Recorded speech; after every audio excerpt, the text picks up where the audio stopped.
नमस्कार. बक्षीस किचनमध्ये तुम्हाला सगळ्यांचं सहर्ष स्वागत आहे. आता आज जी रेसिपी आपण पाहणार आहोत ती एक पारंपरिक रेसिपी आहे. त्याला सातूचं पीठ म्हणतात.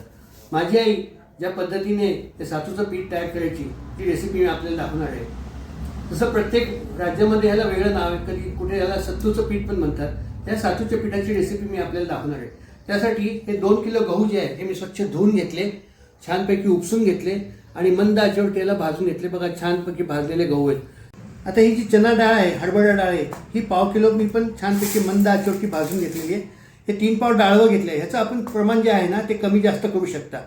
तसेच हे जे जिरे आहेत ना हे आपण कच्चे जिरे घेतलेले आहेत. हे घेतलेत आपण एक 50 ग्रॅम घेतलेले आहेत. हे पण आपण प्रमाण कमी जास्त करू शकता. नंतर ही दालचिनी जी आहे ही थोडीशी भाजून घेतली, त्याची पावडर करून घेतली. एक 2 चमचे किंवा 3 चमचे तुमच्या चवीप्रमाणे तुम्ही टाकू शकता.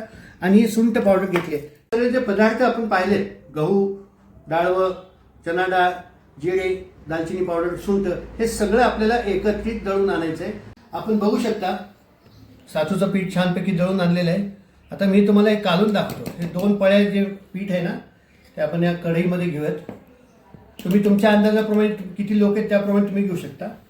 त्याच्यानंतर याच्यामध्ये तुमच्या आवडीनुसार तुम्ही साखर टाकायची. मी 2 पळ्या घेतल्यामुळे 2 चमचे साखर घेत आहे. तसंच तुम्हाला जर साखर जास्त लागत असेल ना तर तुम्ही 2 चमचे आणखी टाकू शकता. पळी मागे तुम्ही 2 चमचे घेतले तरी चालतं. आणि एक चिमूटभर फक्त चवीपुरतं आपल्याला याच्यामध्ये मीठ टाकायचं.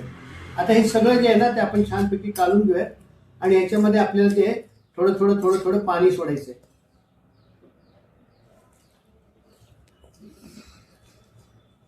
आपण बघू शकता सातूचं पीठ छानपैकी पाण्यामध्ये आपण काढून घेतलेलं आहे. तुम्ही हे दुधामध्ये सुद्धा काढून घेऊ शकता. दुधामध्ये सुद्धा हे छान लागतं. आता ह्याच्यामध्ये चवीपुरती जे आहे ते आपल्याला थोडीशी विलायची घालायची, म्हणजे आणखीन छान लागतं. पुन्हा एकदा काढून घेऊया. आता या सातूच्या पिठाचा चैत्र अमावस्येला जो आहे तो नैवेद्य असतो. आज आमच्याकडे ह्या सातूच्या पिठाचा नैवेद्य दाखवतात. आणि हे सातूचं पीठ खूप थंड असतं, पोटासाठी खूप छान असतं आणि मुलांना आवडणारी एक डिश आहे. तसेच या सातूच्या पिठाची मागच्या वर्षी मी जे आहे ती उकडपिंडीची रेसिपी पण दाखवली. ती पण आपण बघा, खूप छान लागते याची उकडपिंडी. आणि लहानापासून थोड्यापर्यंत आवडणारी रेसिपी आहे. आपल्याला जर का माझी रेसिपी आवडली असेल जरूर लाईक करा, शेअर करा. आणि आतापर्यंत जर का आपण माझ्या चॅनलला सामील झाला असाल जरूर सामील व्हा. माझ्या चॅनलला सबस्क्राईब करा ही माझी तुम्हाला नम्र विनंती आहे.